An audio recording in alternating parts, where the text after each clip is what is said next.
ছেলেকে মাদ্রাসায় পড়াবেন কয়টা? আমরা তো পড়াইতে চাই না। আড্ডুম বাগডুম ঘোড়ার ডিম সাজে ঢাক ঢোল সারাদিন বাজে, হাট্টিমা টিম টিম তাদের খরা দুটো সিং, তারা মাঠে পারে ডিম। মিথ্যা কথা যারা এই কথা বলে, মাথায় যাদের সিং আছে তাদেরকে আল্লাহ ডিম দেন নাই, যাদেরকে আল্লাহ ডিম দিয়েছেন তাদের মাথায় সিং দেন নাই।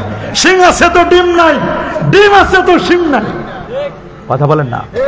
যাদের মাথায় সিং আছে তাদের কি নাই, আর যাদের পেটে ডিম দিয়েছেন তাদের মাথায় সিং নাই। এটা আমার আল্লাহর নিয়ম। আল্লাহ তাআলা এই সিস্টেমে সবকিছু করে দিয়েছেন। এগুলো আমরা পড়াবো না, আমাদের সন্তানদেরকে কি এগুলো পড়াবো? আমাদের টার্গেট হবে পড়াবো না মা স্কুলেতে হাট্টিমা টিম টিম, পড়াবো মাগো মাদ্রাসাতে আলিফ লাম মিম। আপনার সন্তানকে আলিফ লাম মিম পড়ান, দেখবেন আপনার সন্তান আল্লাহর ওলি হয়ে যাবে। এই সন্তানটা যোগ্য হবে। একসময় মানুষ মনে করতো আলেম হলে কি খাবে, না খায় মরবে। আলেমরা কি না খায় মরে? কি বাবা না খায় মরে? আলেম ওলামার সবচেয়ে ভিআইপি খাবার খায়। কোন মাহফিলে গেলে সবচেয়ে দামি কই মাছটা বাজারের কিনে, শিং মাছ কিনে, ভালো গরু গোস্ত না কিনে। হুজুর আনবে একটু ছোট মাছ কিনো, একটু মিষ্টি, ভালো মিষ্টি নিয়ে আসো, সবজি, কত ভালো ভালো খাবার খাওয়ায়।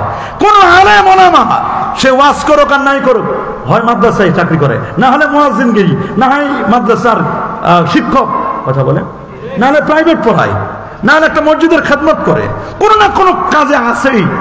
রিক্সা চালায় না, আর রিক্সা চালালেও কি সমস্যা? কাজা বুঝে বসে, ওরে মুসলমানের ছেলে কাজ করলে মান যাবে তোর কোন হাদিসে পেলে? নবীরা তো কাজ করেছে, কেন আমরা কাজ করব না? কাজ করলে কি মান যায় নাকি? কি বলেন? কাজ করলে মান যায়?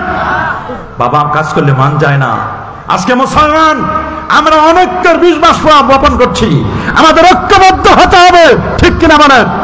ফিলিস্তিনকে কেন্দ্র করে কে সুন্নি, কে ওয়াহাবি, কে সালাফি, কে ফুরফুরা, কে সারসিনা, কে চরমনাই, এগুলো দেখার সময় নাই। সবাই আমরা মুসলমান। বাইতুল মুকাদ্দাস এটা মুসলমানদের প্রথম কিবলা, বলেন না? বাইতুল মুকাদ্দাস মুসলমানদের প্রথম কিবলা।